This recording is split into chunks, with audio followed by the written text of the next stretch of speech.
1 in 4 Americans has absolutely zero saved for retirement. So what that means is they are relying completely on their Social Security. So they're going, I'm paycheck to paycheck, and it's Social Security check. By the way, that includes 27% who consider themselves retired. Americans run an estimated $3.68 trillion behind in retirement savings. This is according to the Employee Benefit Research Institute. This is adults 35 to 64. A Vanguard study, well-known investment portfolio, found that those between 55 and 64 held an average of roughly $256,000 in retirement savings. Now, that includes high-income earners. So when they shrink all the numbers down, the median, which is right in the middle, if you go high to low, well, it's $90,000. Here's the headline. Early retirement took off during the pandemic. An economic downturn could change that. All right, now let's focus on the first half of that. So everybody understands that. So the pandemic hits us, right? And everybody goes home for a season. And the way we do work changes. So you had a lot of people in their 60s, 55, let's call it 55 to 65, who they got home and they went, wait a second. The way I work has changed tremendously. This is a whole different way of doing life. And they, just like the rest of us, took stock of life.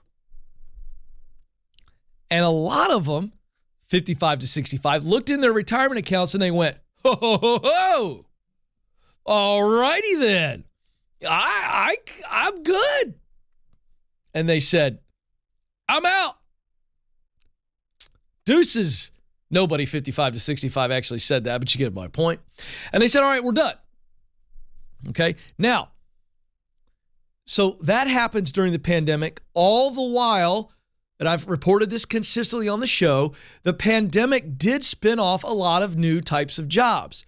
So instead of the single mom, for instance, having to work 50 hours a week, crazy weekend night hours to make a living, she could now drive Uber Eats. Just to give you a quick snapshot. Okay. Delivery became a mainstream job where you could do quite well. I talk to people all the time, tell me how much money they're making just delivering food, getting out of debt, saving for kids' college, all this kind of stuff. So you've got retirees, 55 to 65, very functional people pulling out of the workforce, combined with a spinoff of a new type of jobs. And that's why you go to a lot of restaurants still today and they go, we're not even open up our full dining room because we don't have any help.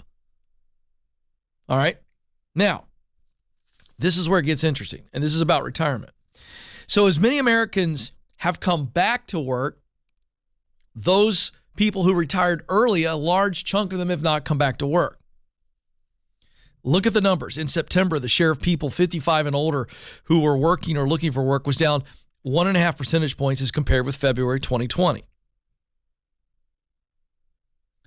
Now, I walked you through what I think are the complex demographic and economic issues that put us in a place where we are today. Now watch, folks, I'm going to explain inflation to you really simply. Okay?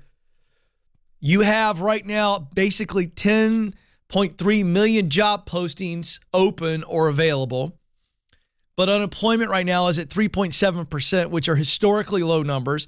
And I think the number works out to be, let's call it 8.3 million people unemployed. So what does that mean? It means that there's a job and a half open for every person who's unemployed. Now, on top of that, for over 12 months, I think we're coming up on 15 months where over 4 million Americans have left their job each month. They've been calling it the Great Resignation. So what does that mean? It means that a kid could go work at Taco Bell right now and make 14, 16, 18 bucks an hour. Target and Walmart, minimum wages between $19 and $22 an hour. Okay? Now, what does that mean? Well, what it means is when you have what economists call wage pressure, fancy term for wages are up, hourly wages, salaries are up. As much as some of you love Target, Oh, I love Target so much. Target's great. I think Target's so much better than Walmart. It's so much nicer, whatever, right? Or if you love Walmart, Nathan's shaking his head. He's a Walmart guy. No, he doesn't want to be labeled as that either. Never mind. He's neither. Here's my point. As much as you love your favorite big old company, can I tell you what they do? When they have to pay more to attract workers, they pass that cost on to you. So loaf of bread goes up. Your little loofah that you wash your back with, or whatever they call those stupid things with the stick on it. If it was $10 2 years ago, it's probably $13 now. Why? Because Target's in the business of making money. So for those of you who are going, what could we really do about inflation? You know what you could do? You could stop buying stuff. I figured it out, Alex. I'm serious. The American people say, forget it. Okay? I'm no longer going to go. I'm pulling back.